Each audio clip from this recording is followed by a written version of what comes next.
intel. Make sure they're down. Come on! Roger, I'm Get on up! it. Coming around, heading Get up, to get up! 50. We're almost there! Roger, I got him lined up. Gold Eagle's on the ground. Watch for snipers on thermal. Over.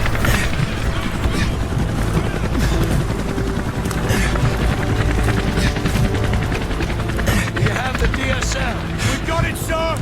Good. That's one less loose end.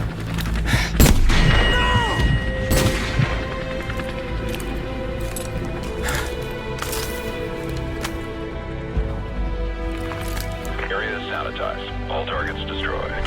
Solid copy. No movement detected. 2-6 going into holding pattern.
Different leagues.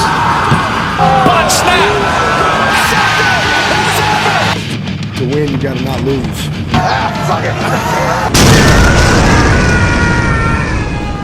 Welcome back to the bullshit. This week is the final week, where dreams either come true or die in flames. No one was prepared for how batshit insane it was going to be this week, least of all me.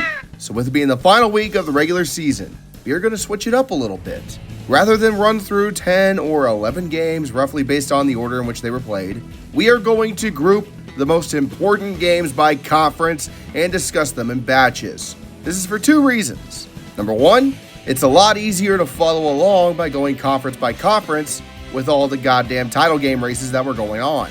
Number two, there are a ton of goddamn games we need to get through.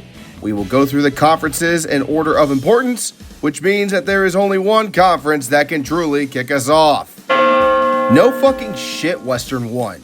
It wasn't exactly a challenge. They came in and did what they needed to do and beat the fuck out of Eastern Michigan. The Eagles kindly helped them out as well by giving up 4 turnovers for 28 points. Congratulations, Broncos. You're going to Detroit. Take him to Detroit. No! No, not Detroit! No! Now, let's see who your dance partner is going to be. The Bobcats also did what they needed to do to stay alive. Parker Navarro threw a couple of touchdown passes, while running back C.A. Bigura turned the Bulls' defense into prime rib. The Buffalo offense, however, did not go quietly into that good night. Taquan Roberson valiantly charged downfield to score 2 touchdowns to make it close, but again, their defense was long fucking dead. The Bulls die and miss bowl season entirely at the expense of keeping Ohio alive for the conference title game. They need Miami to lose in order to force a tie.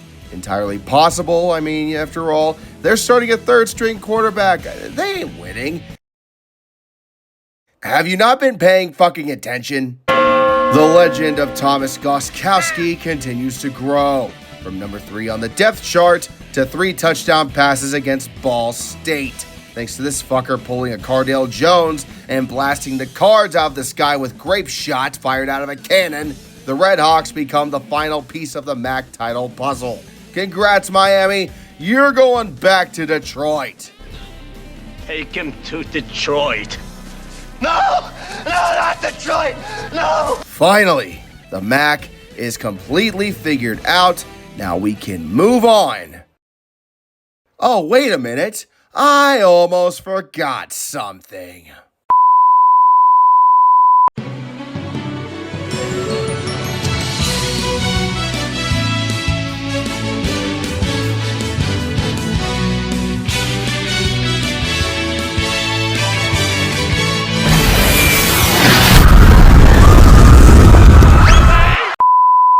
I've never been so proud of you, UMass. As a matter of fact, I didn't give a flying fuck about you guys until this season, but now I am forced to give a shit about you. Your performance this season, or in this case, the lack thereof, convinced me that you deserve this extra attention. No one else in college football has sucked eggs as hard and furiously as you have, UMass. No one else has put in a performance this season so horrid that a D3 college football team could probably knock you fuckers off. In the annals of college football history, only a few have stood where you stand now. And it is my great honor and pleasure to say, congratulations, UMass! You lost every single game this season! 0-12, baby! The Meme Factory thanks you for your contributions to this season, and Kent State celebrates into the night as they are no longer the last team to hold this dubious honor. Don't worry, UMass, I ain't done with your sorry asses yet. A full autopsy is forthcoming because a scientific study and breakdown is needed on this ungodly shitstorm of a season.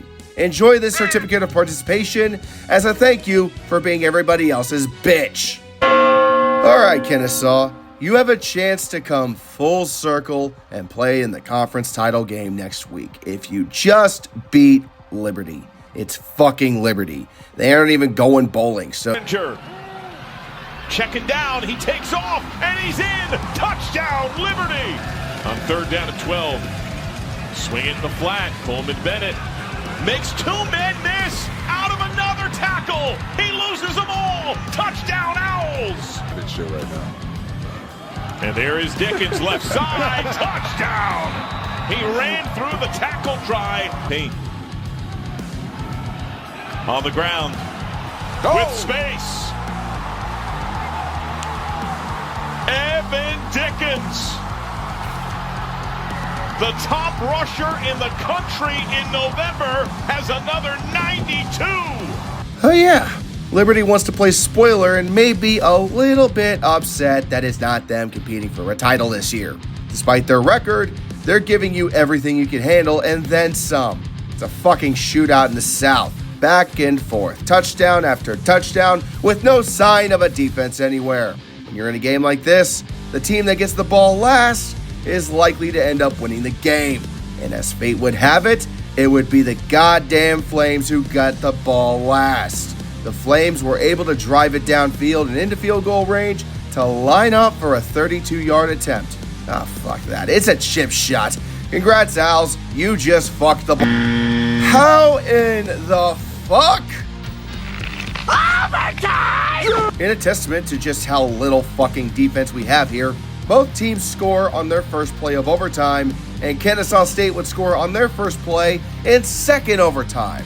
However, they could not convert the two. Therefore, Liberty has a chance to win it with a touchdown and a two-pointer if they can just get into the end zone.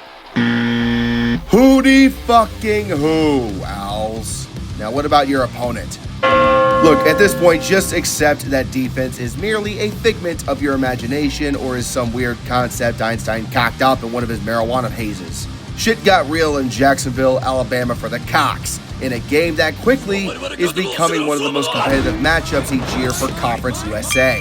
Western Kentucky versus Jacksonville State. That said, Western's Lavelle Wright repeatedly curb stomped the Cox into the ground and made Jacksonville less relevant than it already is. By the way, did you know this team's home was Jacksonville, Alabama?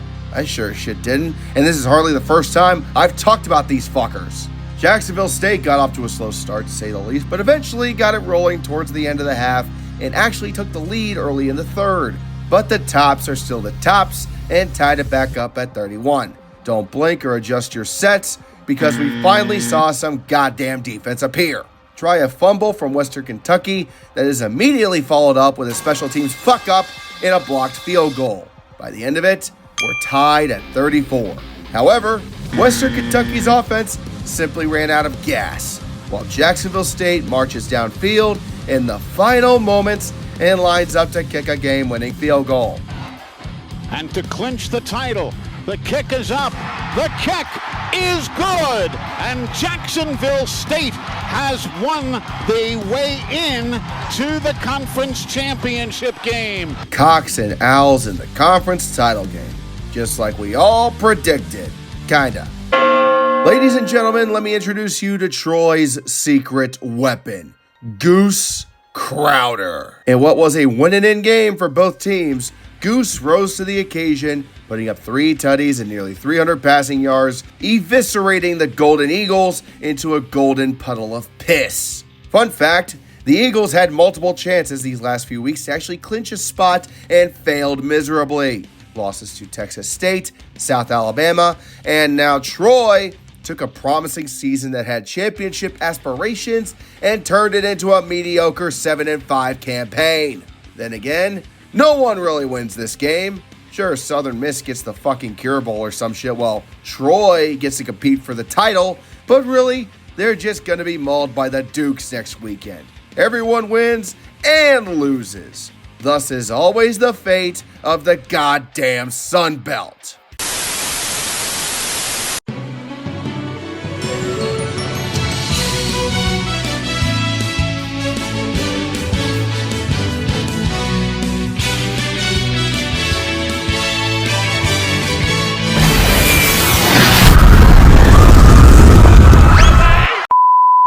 The Pac-12 Championship, an event that just a few short years ago would decide playoff spots and potentially national championships.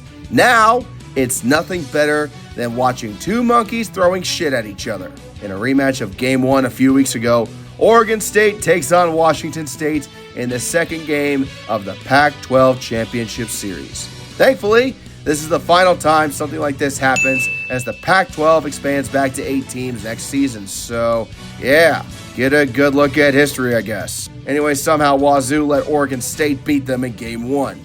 Oregon State was coming into this game 2-9 with a chance to win the goddamn conference for their 3rd win of the season. The ultimate black eye on the Pac-12's darkest era. That black eye, however, finally got an eye patch thrown on it as common sense prevailed in Wazoo, with Old Crimson beating the ever-loving shit out of the Beavers. Look, as funny as it would have been for Oregon State to win the Pac-12 title with 3 wins, I am honestly happy this nightmare of an alliance for these two is over. Wazoo wins and gets to go bowling representing the Pac-12 in the postseason, while Oregon State prepares to share the basement with Colorado State next year.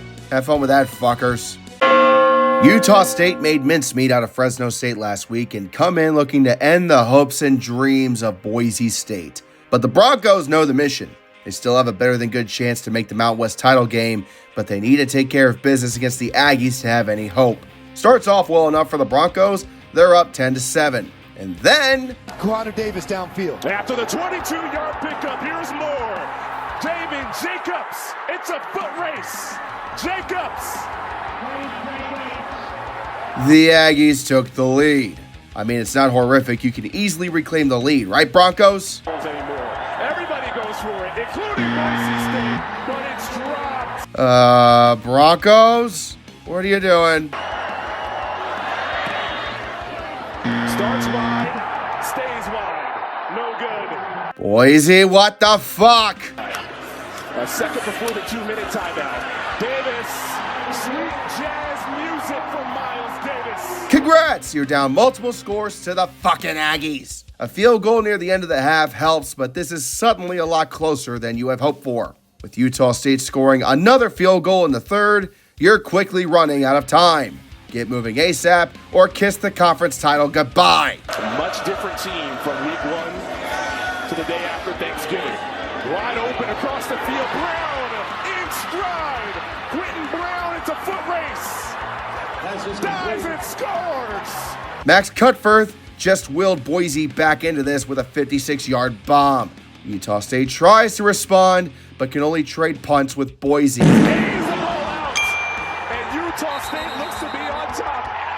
Bad news, you fucked the ball. Worse news, you owe the entire defense new watches because they forced Utah State to commit a turnover on downs. You're running out of time, boys. It's now or never if you want to win. Riley runs, Riley strides, and Riley scores. And Boise State has the lead. Well done. You beat Utah State in a comeback win. I know it's like kissing your sister, but you're still alive for the conference title game. Let's see if the Aztecs clinched at least. All right, Aztecs, you have the easiest path to the title game. Just beat the fucking Lobos. 3 hours later. What? The hell is going on here, San Diego? You're tied at 17 all to the fucking Lobos? I know New Mexico is having a better year than usual this season, but holy fuck, guys! You were in the goddamn playoff hunt. Instead of a quick in and out in Albuquerque, it's punt, punt, punt, punt, punt, punt, punt! Punts. Fuck it, just regroup in overtime. Can't run it. A fake to Lucky Sutton, a pass over the middle, and it's intercepted. It's intercepted by New Mexico. Well, that's it. You fucking blew it this time. You blew it big, Aztecs. Way to go. We'll see what they do with Lobstein. He keeps it. James Lobstein inside the 5. Ball's down. The ball is out. The San Diego State have it. What the fuck is this shit? Does anyone want to win? I'd say it's fine, but the fumble recovery might as well have been a first down stop. New Mexico gets the ball right back to start double overtime. Wins and Boise State loses. They're in the title game. Lane looking. He throws. A one-handed catch is made. It's Cade Keith, the tight end, driving into the end zone for a touchdown. Okay, Aztecs, you need to do something now. You need to get a touchdown. That's something you haven't done since the second quarter, but you kind of need to do it right now. You can get this done, right? Only 3 rushing. San Diego State needs nothing short of a miracle. Denegal steps up. He throws into the end zone. It's over! It's over! New Mexico has done its job. They may have just given themselves a shot at a Mountain West Conference Championship appearance. Way to fucking go, guys. You pissed off the Aztec blood gods so bad, they not only made you lose the game, but now it's a guaranteed 3-way tie in the Mountain West. Only the computers can figure this shit out now, and UNLV hasn't even played yet. But I can say this for sure, kiss any hopes of playoffs good fucking bye. At least the Lobos comeback is inspiring or some shit. Have fun jacking it back home as you await your fate, assholes. Jagged, jagged, jagged, jack. Spanking it, smacking it, smack. Jagged it, jagged it, jagged it, jack. Jagged it, spanking it, spanking it, smack. Oh, would you look at there? You won. Cool. Desert Rat Dan Mullen does the bare minimum to coach you to a win as you beat the shit out of the weakest shit Wolfpack. You did what you could to stake your claim in the Mountain West title game. Now let's see if it was enough to get you there. So, when the dust was all settled Saturday night and all the games were played, we were in a 4-way tie for first place in the Mountain West. By rule for this conference, it means that computers were needed to determine who goes to the championship game. Let's see what the computer selected. We have technology.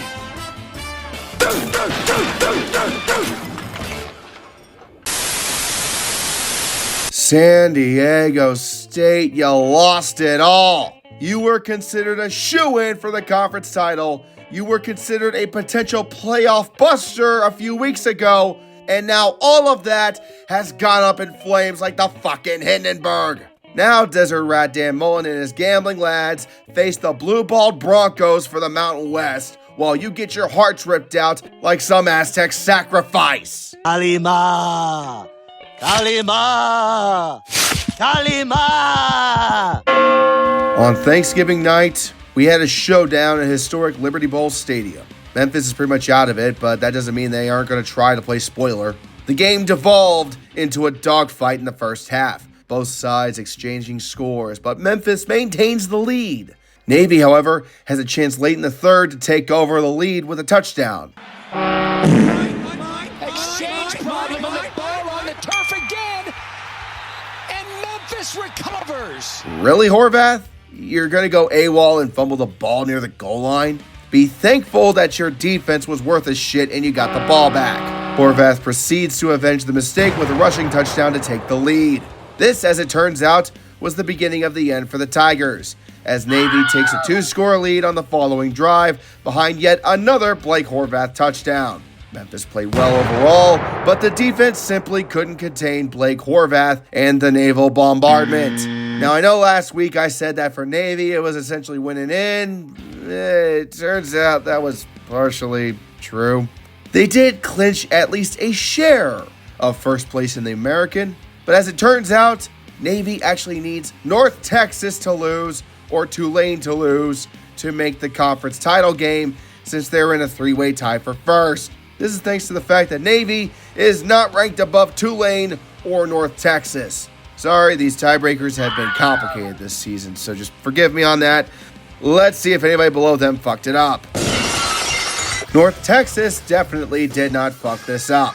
The goal was clear, the mission was carefully planned, and executed by breaking the necks of every owl in sight. Green Wisers are guzzled deep into the night as North Texas claims their first ever conference title game appearance, as well as an 11-1 season. Seriously, it was that fucking easy for them to do it. Navy's only hope now is Tulane's green wave to become just a meek puddle. Hang on. They're playing who again? Yeah, I don't think anyone thought this was in doubt. It's fucking Charlotte. The only reason they ain't mentioned more on this channel for being bad is because UMass is just that much worse than them. Jake Retzlaff played like shit, throwing 2 interceptions, but the 49ers were so goddamn inept, they couldn't even capitalize on Tulane's early Christmas gifts. Tulane cruises with ease to become the final team in the American Championship game and sends Navy back to port. As the tree that pisses said a few weeks ago, a ranked Pitt team means they are going to lose immediately. And with Pitt coming in at number 22 in the country, it was pretty much a foregone conclusion.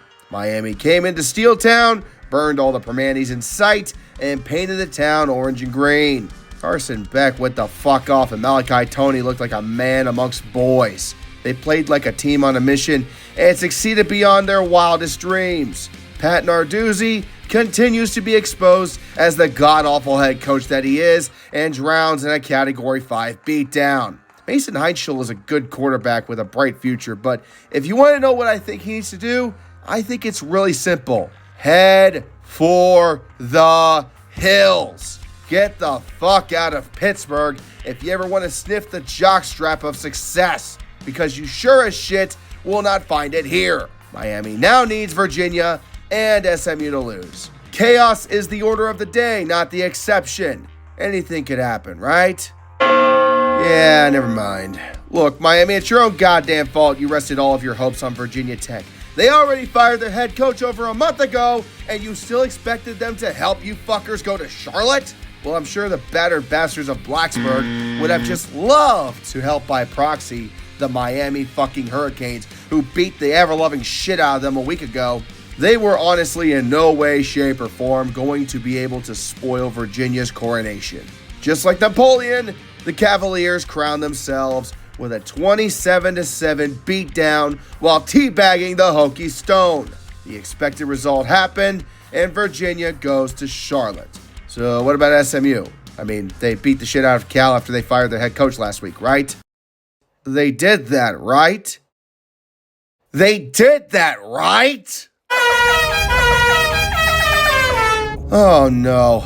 Well, this is just a shame, isn't it? I mean, it's not all bad. Miami is eliminated because they needed both Virginia and SMU to lose, but if SMU loses, that probably means Pitt's gonna make it in, right? Okay then. Well, hey, Georgia Tech, you hit the jackpot. You can stop crying in the casino now. California then? Who the fuck gets in if SMU loses? I'm calling both games. Oh no. No. This cannot be. I thought you were dead, Duke. I thought you were dead. Turns out, in my scenarios last week, I completely forgot about Duke, the goddamn Blue Devils, who I thought were completely eliminated from contention thanks to the loss against Virginia weeks ago, won out and beat Wake Forest on Saturday. Then Miami beat Pitt, which kept the door open for both teams to make it to Charlotte. But then with Virginia winning and eliminating Miami in the process, that meant Duke, 7-5 overall. Duke would make it to the ACC championship over 10-2 Miami thanks to tiebreakers. If and only if SMU implodes against Cal, which would set up a nightmare scenario for the ACC. Duke winning the ACC title game could eliminate the ACC champion from the playoffs and potentially allow a second Group of 5 champion into the picture instead. Granted, Miami might make it in regardless now, but this is an absolute clusterfuck and it needs to be fixed ASAP. SMU got the memo and got moving. They revived the Pony Express and scored 21 in the fourth quarter to take back the lead. Good Lord, I think the ACC commissioner buzzed Rhett Lashley and gave him the riot act from God or something because the Mustangs are back in business. Cal is without their head coach and honestly has been lost all season. But somehow, the Berkeley Bears are not giving up. In fact, they are knocking on the goal line. To the edge! No! Yes! Second effort! DEFCON 1, boys. DEFCON 1. There is a meteor heading for the ACC, and it's got Duke's fucking logo all over it. You need to tie this game up and send it to overtime to save us all, SMU. God damn it, Ponies, you thrive in November. This is what you're built for. Can they tie this one up, send it to overtime, or will Duke celebrate across the country in Durham with a spot in the ACC championship game?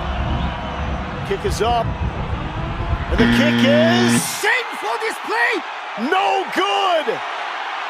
Cal is gonna win it! You know what? I'm just gonna give my live reaction to this. Oh,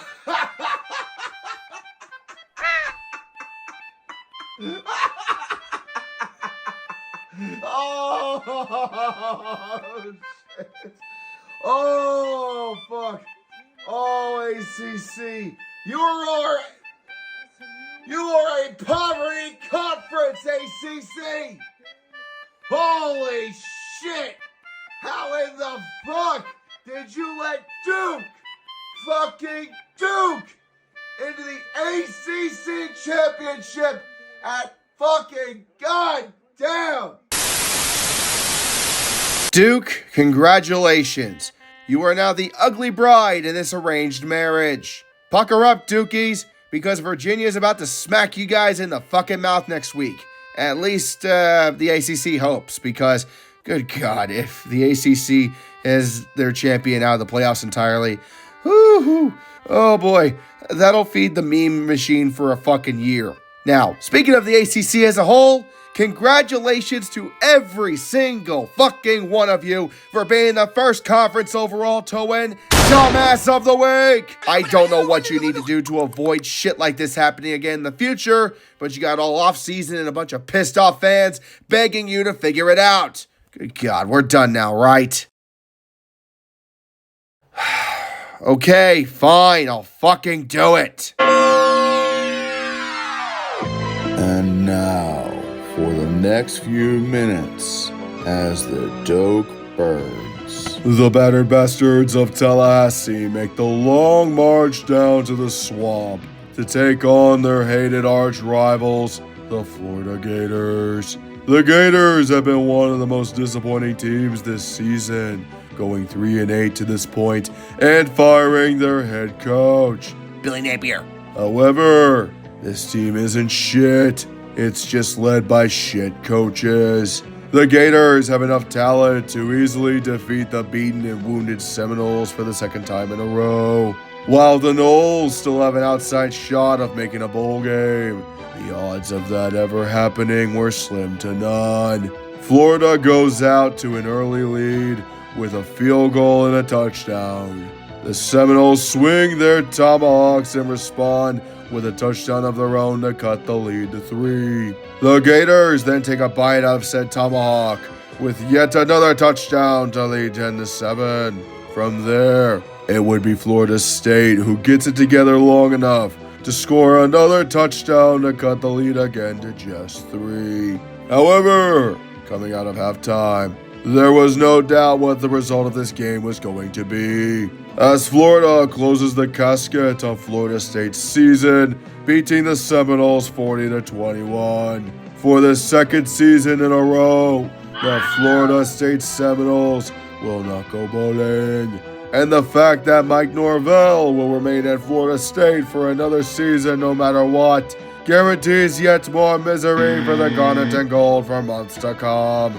Since the Noles were dumb enough to renew Mike Norvell, the Red Army has spoken and has renewed as the Doak Burns for hopefully one last ride in 2026. Will the Seminoles find any momentum in the offseason? Can they regain their sense of pride? Will they ever be a threat again in the ACC? All these questions and more will be answered next season as the Doak burns. Why one more fucking season of this fucking why?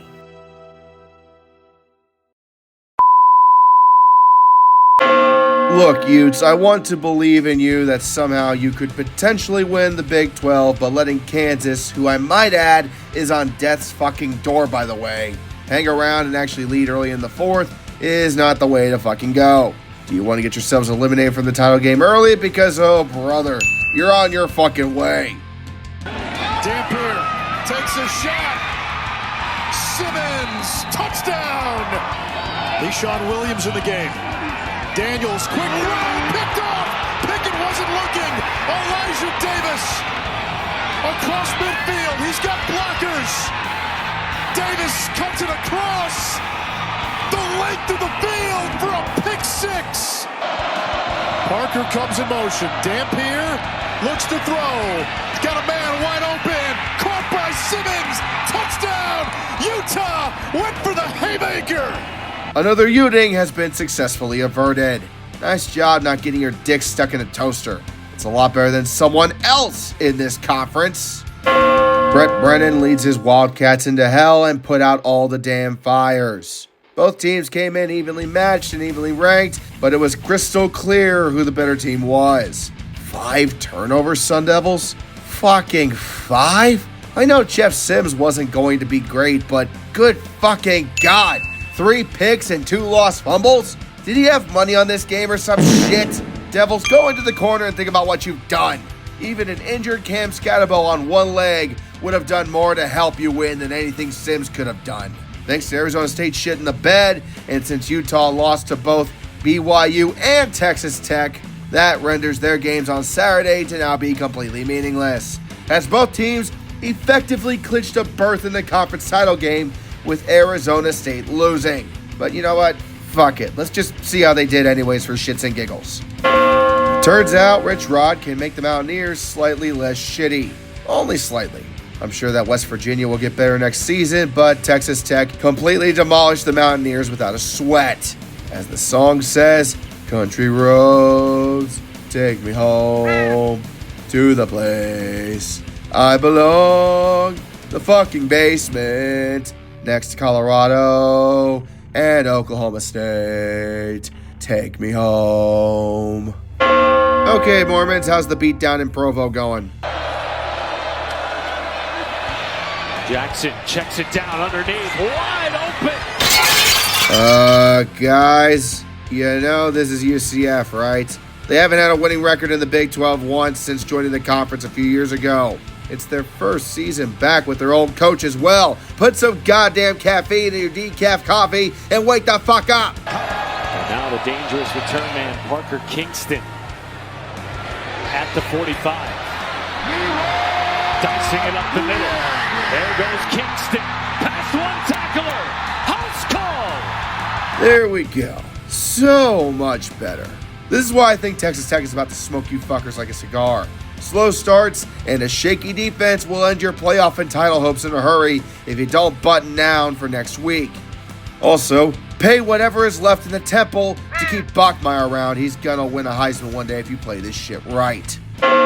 Hey Purdue, I have great news. You remember how last year Indiana nuked your asses 64-0? You have finally improved. How about 56-3? Yeah, you still got murdered, but you scored points this time? That's progress, right? In all seriousness, this was a foregone conclusion. Indiana, congratulations on making the Big Ten title game by stepping on a bug. Witnessing this slaughter firsthand was like going to a public hanging. Only instead of a rope, they used the chain from the old oaken bucket to hang Purdue Pete with. Sig 10 smokes a stogie as they await their dance partner for what's going to be effectively a home game for the Hoosiers in Indianapolis on Saturday. 5 years. 5 long fucking years. 2,191 days to be exact. And finally, after a pandemic, 3 presidencies with 2 different old bastards running the country, and for the first time in my 4-year-old son's life, Ohio State has defeated Michigan and clinched a spot in the Big Ten title game. The state of Ohio once again has its swagger back, and it wasn't ever in doubt who was going to win. The Buckeyes came walking into the big house with sledgehammers and tore this fucker down in a sea of red. Seriously, the stadium was covered in scarlet at kickoff. Ryan Day finally got the monkey off his back that's been clinging onto him since he took the damn job. He beat those piss-colored bastards up north. He fulfilled the final job requirement for being head coach of the Ohio State Buckeyes. I also no longer have any reservations on this fucker. I'm all in. I'm also all in on Matt Patricia, that defensive coordinator for the Buckeyes who took over this year after Jim Knowles fucked off the Penn State. By the way, how'd that go for you, Nittany Lions? The Buckeye defense held Michigan to 9 goddamn points. The Wolverines never saw the end zone once. Of their 12 wins this season, this is the 10th time an Ohio State opponent was held to 10 points or less. Without a doubt, it's the best defense in the nation. Bo Jackson, the Ohio State running back who also happens to be a freshman, was doing his best Maurice Clarett impression by running through the Michigan defense like a semi-truck, and Julian Sayin popped off with 3 touchdowns of his own. While I kinda hoped for revenge by planting a flag at midfield, I'm alright with taking the high road. Fuck the Wolverines. That is all. As funny as it would have been for Lane Kiffin to lose his potential final game with the Rebs, the Egg Bowl gave us no such satisfaction. Ole Miss did what they needed to do and beat a floundering Mississippi State team that had been getting the brakes beaten off of them by every Tom, Dick, and Harry they faced since October. Now let's see if Lane Kiffin is done making an ass of himself to a fucking reporter and decided where he's gonna go coaching next year. The SEC chimney says no. We must wait for more results. Good news, Tech. After being missing for over a month, your defense finally showed up and held Georgia to only 16 points. That's the good news. The bad news is your offense didn't score a single touchdown. Compared to last year's 8 overtime classic, this was fucking boring. Woof woof, bork bork, what the fuck ever. Georgia wins, lol. And the Rambling Wreck once again wrecks their season. Congrats on going 9-3 again, but all of that wasted potential you had is down the fucking drain. As for Georgia, they done what they needed to do. Now they must wait and see if A&M or Bama fucks up so they can make the SEC title game. I wonder if Lane Kiffin finally made up his mind yet. Alright then, next game. For the first time in 15 years, A&M visits Austin and is looking to finally saw varsity's goddamn horns off with an undefeated season and a trip to the SEC championship game. Some wondered if it was going to be a blowout, but those that were thinking it would be got a punch in the face. Punts as far as the eye could see from College Station to Austin, with the only points being the rare field goal from either side. Finally, though, A&M got the offense rolling, with Concepcion running it in for the score and a 10-6 lead. Coming out of the half, it looked like more of the same. And then, Arch Manning rose to the occasion. Manning takes off running, throws on the run, very close to the line of scrimmage. Caught in the back of the end zone for a Ryan Wingo touchdown. The touchdown from Arch was a sign that the A&M defense that had been shaky at times late this season had finally had the damn cave in. With the Horns doing another touchdown drive to take the lead 20-10. A&M did try to mount a comeback with a touchdown, cutting the lead to 3, but Arch Manning decided that it was time to slam the door on A&M's SEC hopes. They are at the very least in the verge of field goal range. Arch Manning looking like Grandpa. Touchdown! I have been ragging on Texas hard all season long, but there's no denying now that Arch has grown during the season. From a greenhorn rookie into a potential superstar. I don't like that ESPN is going to be drooling all over this guy for the next 7 months, but hey, whatever Feinbaum gets off on is what they do, so whatever. However, it's time we talk about A&M. You fuckers blew it. Again. 15 years since you last played in Austin. 1 year removed from renewing the rivalry. Same fucking result.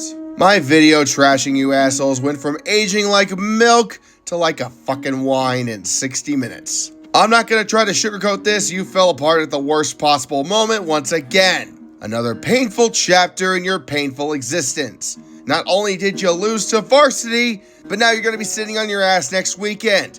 SEC championship? Gone.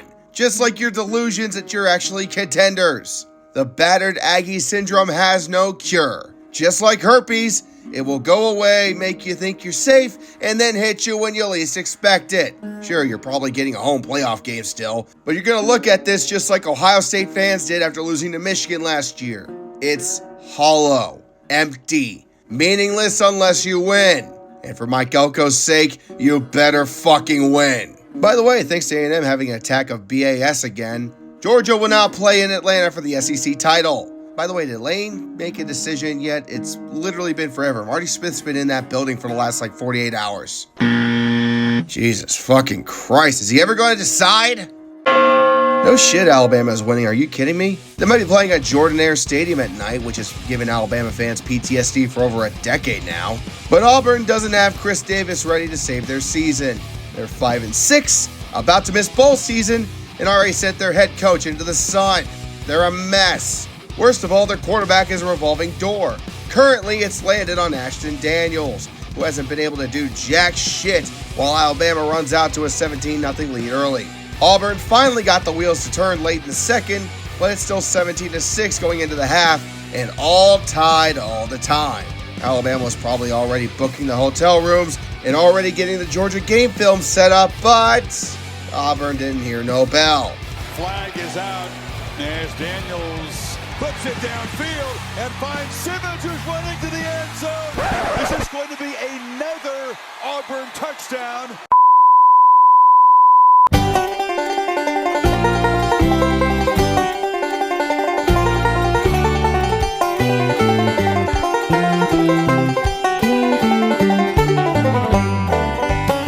Shee-wee, by golly. Alabama is going to whip Auburn in their own damn stadium. I can see it happening now. Billy? Didn't we already play Georgia? Shut the fuck up, Cletus, you inbred numbskull. I'm watching the Tigers cry on TV. Sure, Auburn got the jump on us to start the third quarter, but we kicked the field goal to be up by 7 again. It's fine. What's the number after 7 again? The same number of fingers you have, Cletus. 8. Oh, look, Auburn even tried to get cute and threw us a doggone interception. We got this one in the bag, boys. Clock's running out. What do you mean we still have the fourth quarter left? Cobb puts it in. No. No. Billy? Do I need to get the moonshine out? Damn it, Cletus, shut the fuck up and get on your knees. Pray to baby Jesus that Alabama can pull a touchdown this next drive, or it'll be that damn traitor Lane Kiffin and Ole Miss going to Atlanta and not the Tide. What the fuck are you guys doing here? Don't you remember? Oh, I hell said no. Listen you here, were you damn only allowed carpetbagger. over I'm just about when I had tell 3 you games, it's okay. 3 You just can't come cotton-picking crashing into games. my studio That's all the whenever airtime you want. gave us Who this do you season. think you are? Only when That's the Alabama Dope loses Birds guy? now? Guys, what does this button do? Cletus, Cletus, no!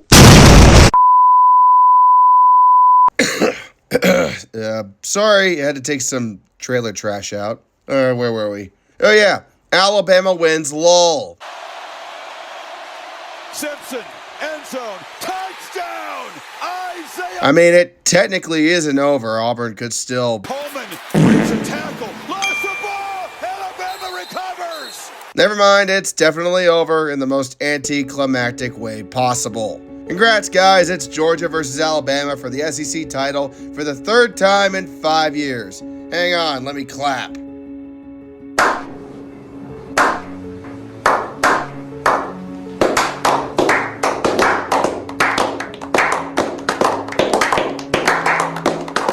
Well, this sucks. I'm going to bed. Hold up. Wait a minute. Are those bells I hear? Quick, go to the chimney camp. Yes, yes. Thank you, God. We have a decision. I repeat, Lane Kiffin has made up his mind. We have a decision. Oh, thank God. When will we hear the news of his decision? What the fuck? Sunday afternoon? Why so damn long? He can't just blast it on X through his dog's account? You know what? Fine. There's a few things I need to handle anyways. Just stick around to the end. What? Did you bastards think I'd forget? DJ, hit my music! Tennessee.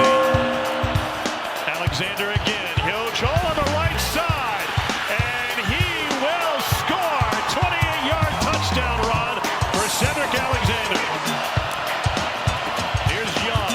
Dances in the backfield and finds the checkerboard. 3-yard. 2 seconds. Bobby wants to throw. Fires. Caught in the corner. Trey Richardson got the foot down and a Vanderbilt touchdown. Bryson Coleman. Alexander bounces it to the outside. He is in. Touchdown Vanderbilt. Joey Aguilar. Incomplete. That's the same page. That's the 2nd time he's thrown. The number 1 tight end on the draft boards. QB run. Pavia again. He's free. Touchdown Diego Pavia. Credit. Clark Lee gets a lot of credit, as they're due, but Chase for a home run for Cedric Alexander. He's in. 39-yard touchdown run for Alexander. Here's Young. And he stays in bounds, and that will do it. Vanderbilt goes to 10-2 on the season, and the Commodores behind Diego Pavia and head coach Clark Lee joined at the hip for the most successful season in Vandy football history. For the final week of the season, I decided that I should make good on something I say often on this channel, and that is that no one, and I mean no one, is safe. Strap in because it's time we tackle all of the other games this week in the final ultimate rapid fire.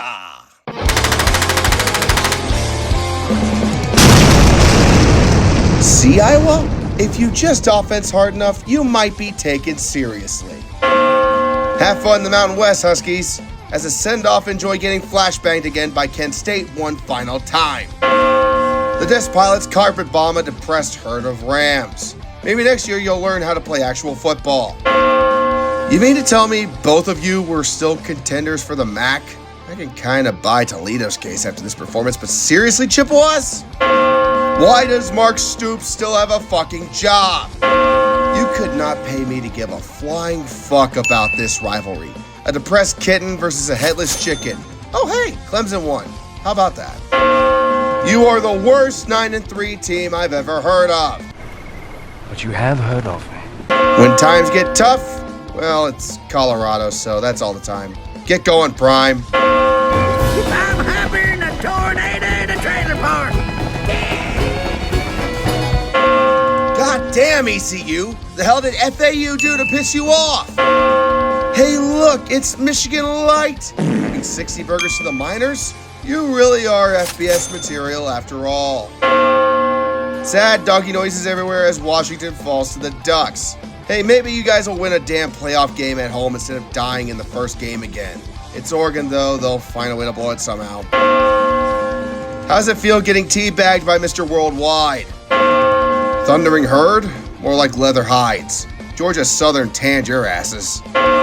Somehow, Sonny Cumbie not only coached the entire season, but is 8-4. From the hot seat to the leather chair. Nice job, dogs.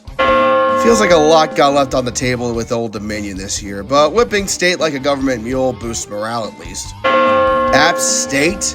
What in the fuck happened to you? Both of you get in the corner and bend over while everyone else lines up and beats your ass with a belt. First one to cry loses. Wait a minute, you lost to the fucking butt chin? Good God, you're pathetic. I'd say you were the better Aggies this weekend, but the Blue Raiders kicked you in the balls in overtime, so you're just as shit as ever. Congrats, Cajuns, you're going back to New Orleans for another bowl game. I think, at least. Seems to be where you fuckers end up every time. Either playing in the Superdome in the New Orleans Bowl, or in a coma on Bourbon Street. Wait a minute, you didn't kick your fans in the dick? You're going bowling after all? I'll be damned. Turns out dragons do breathe fire, Tulsa? The fact that you nearly blew this game to the hairless cats tells me only one thing. You're getting the shit kicked out of you in the playoffs, Sooners. Wait a minute, that trophy is so damn big you have to push it on wheels? Why, though? Nothing like chopping off heads, Wisconsin? Not that you would know anything about that, you still have Luke Fickell as head coach. Rutgers just Rutgers in the most Rutgers way possible. They were playing the worst Penn State team in years, yet couldn't get it done. Unfucking believable. Not even lightning could save you from falling to the fucking Hypnotoads. The United States remembered the Alamo. Guess the Roadrunners forgot, huh? Okay, we get it. We know you want to be in the playoffs. Now put the fucking knife down, goddammit. Once again, Maryland can't win in fucking November. Not even against a weakened Sparty. I'd say you beat up a sack of shit, but it's rice, so it's a sack of rice. No, I'm not running out of jokes. What makes you think that? Honestly, just let UCLA share the Coliseum with you. It'll make this game more exciting than it is now. The NFL would have been too scared to play this game because of all the damn snow, but no one was going to stop the epic battle over Abe Lincoln's hat, goddammit. Not even Mother Nature. Please leave North Carolina, Bill. It'll be so goddamn funny. I'm sorry, were you fuckers a little angry after getting embarrassed last week? Wasn't sure based on that performance you put on Little Sparty. Jeremiah Love is hurt long term and misses the playoffs. You fuckers ain't going anywhere, Irish. Hawaii gives Wyoming the Captain Cook treatment. Aloha, Cowboys. And now, let us pay tribute to those who fell short of going bowling this December.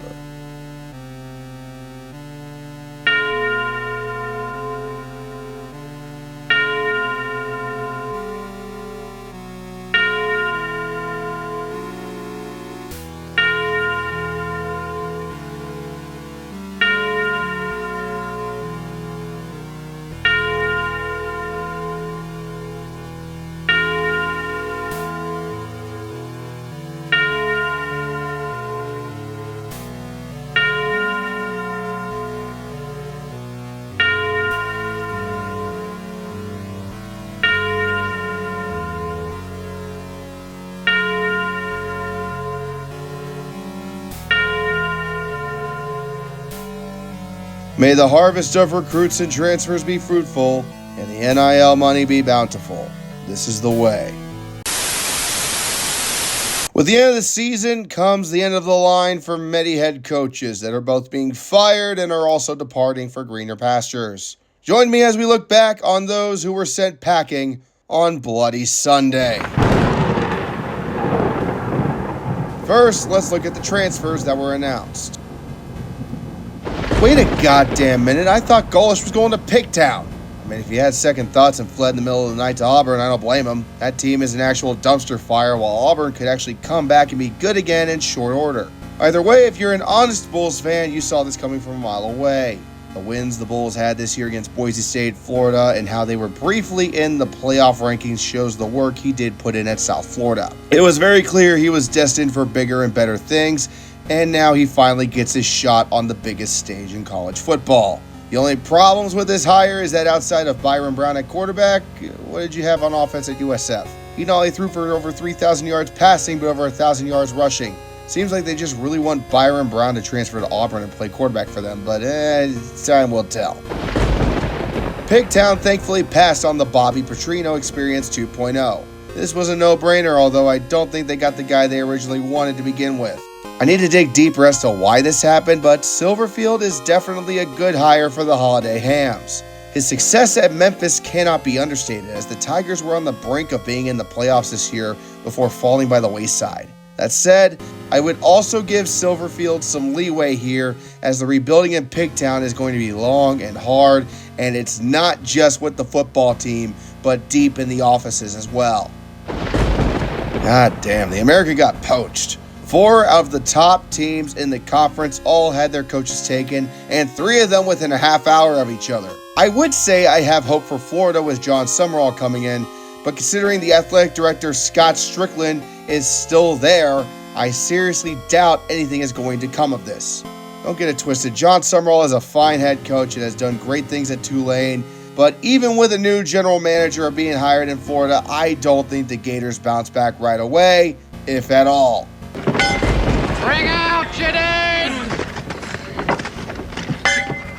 Bring out Coastal Jadine! had a chance to compete for the Sun Belt Conference title late, but losing 3 straight to finish with another 6-6 record, as well as getting their skulls caved in by James Madison, was the final straw. In 3 seasons, the Chanticleers went from going 8-5 and winning the Hawaii Bowl to reenacting the Revolution as halftime entertainment while getting the brakes beaten off of them by James Madison. While some in the Sun Belt will settle with just barely making it, the Chants want more. They want to be better than James Madison, not just be cannon fodder and maybe hosting the Myrtle Beach Bowl every year.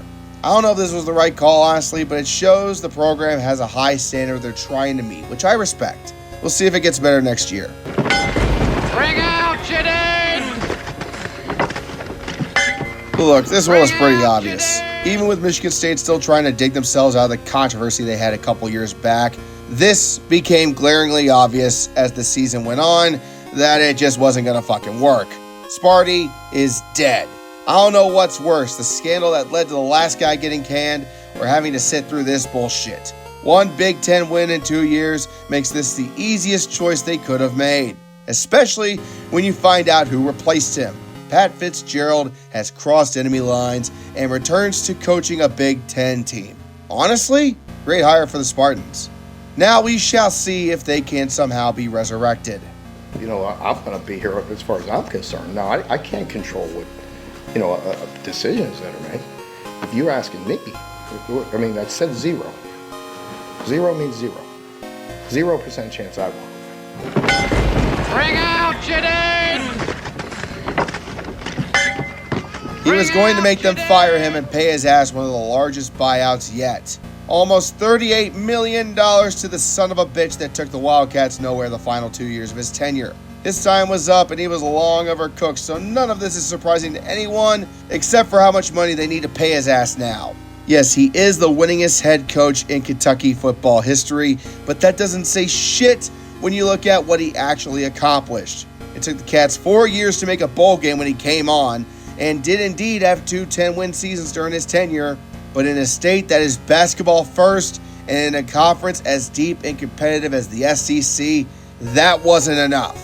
Kentucky settled with him for a while because, fuck it, he's better than they've ever had, but as the decline continued over the last 4 years, and they saw other programs like Indiana and Vanderbilt rise from being basketball schools into football programs, the pressure had to increase and eventually came to a head after getting curb stomped by Louisville. Based on what they're up against, it's safe to say Kentucky will likely miss bowling again next year.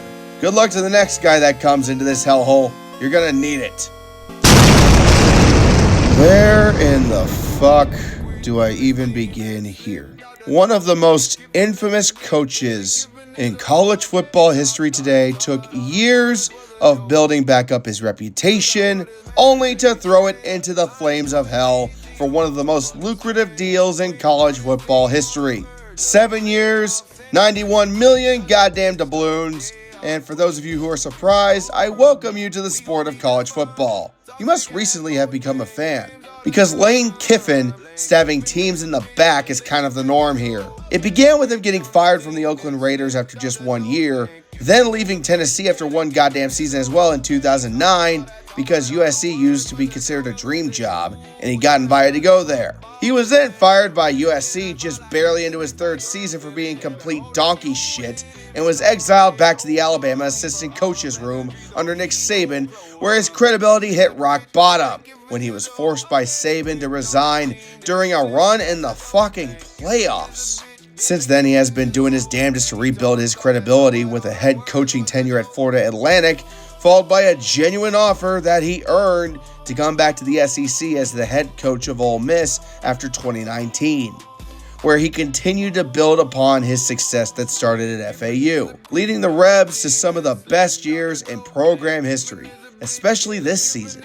They finished 11-1 and missed the SEC championship only because Georgia beat them in a shootout that honestly could have gone either way. The Rebs are easily contenders to make a playoff run and could end up in the Natty at the end of the season, but alas, chaos is not the exception with Lane Kiffin, it's the fucking rule. He feeds off of it like a leech and craves the next big deal. So when LSU came a knocking and offered him more money than the GDP of fucking Tuvalu, and he thought that his team that he had now probably wasn't going to go all the way, he grabbed his dog, his family, and went house shopping in Baton Rouge. He claims, of course, he wanted to stay and finish the season, but the athletic director would have been ran out of fucking town if he let that happen. Not to mention, it would have given Lane more time to take his entire goddamn staff with him, rather than the handful that he convinced at the last minute to fuck off to the bayou. A big chunk of the offensive coaches, training staff, and the Ole Miss general manager left town with him to a chorus of boos at the damn airport. And frankly, this doesn't even scratch the surface of the full story of what all happened here. All I'm gonna say is this: Ole Miss knew the risks of hiring the snake. They knew what he could do and that he was only a big deal away from fucking off. Prize at this would be impossible. To be pissed off is to be expected. They're so damn pissed, they threw his shit on the street outside the offices after it was confirmed he was going to leave. This is going to breed generations of hatred towards LSU over there in Oxford. And quite frankly, I cannot wait for these two teams to face off next year at Ole Miss. But for now, Pete Golding needs to take the reins of this program and try to steer it towards the title without any of his star players fucking off in the transfer portal. I would say if they win it all, that would be some awesome revenge on Lane, but of course, Kiffin gets the last laugh. He's guaranteed $1 million in bonuses, not from Ole Miss, but LSU, if the Rebs win it all. This line sums up the entire season for a lot of programs. Money talks, bullshit walks. First of all, the money was going to be the same everywhere. Ole Miss was not going to let him get away for a couple $1 million. I just wanted to clarify that. Wait a minute, it wasn't about the damn money after all? Either way, Ole Miss lost their head coach despite being poised to have their first ever playoff appearance here in a few weeks. It's fucking shameful what happened, but that's apparently how it is in college football. Well, I guess that's it then. 3.5 months of college football later, and the weekly chaos videos have concluded for the season. That's all we get, unfortunately. 14 weeks. What a ride this season was, and it was honestly one of the most entertaining seasons on record. Not 2007 levels of chaos, but boy did we flirt with it more than a few times this season. If you want to know what's next for me, how about you subscribe to the channel and stick around for a bit. I make way more videos than just weekly recaps during the season. Obviously, the playoffs are going to be something I cover as we go through December, and after everything that's happened, I'm pretty sure Lane Kiffin will be getting his own little video by me in due time. Anyways, check out the Patreon or my store on Fourth Wall if you want to support me directly, and check me out and my good friend Squid Tard every Monday live here on YouTube and on Twitch for our weekly FBS report. Outside of that, I'm always hanging out on the channel's official Discord server. All of these things are linked in the description below, by the way, so just go check them out when you're done watching. Finally, I just want to say thanks. I didn't really plan on making a weekly show this season, but goddamn am I glad that I ended up doing it. The comments you guys have left showing support, as well as the comments telling me that I could have been better in certain areas, have been a huge help this season in making these videos. From week 1 to now, the quality has improved immensely. And I have you crazy bastards to thank. So, thanks. Thanks for supporting a 30-year-old, washed-out, college football player and making this silly hobby into an absolute force here in college football YouTube. Until next time, this is your boy Red, signing off on this college football regular season.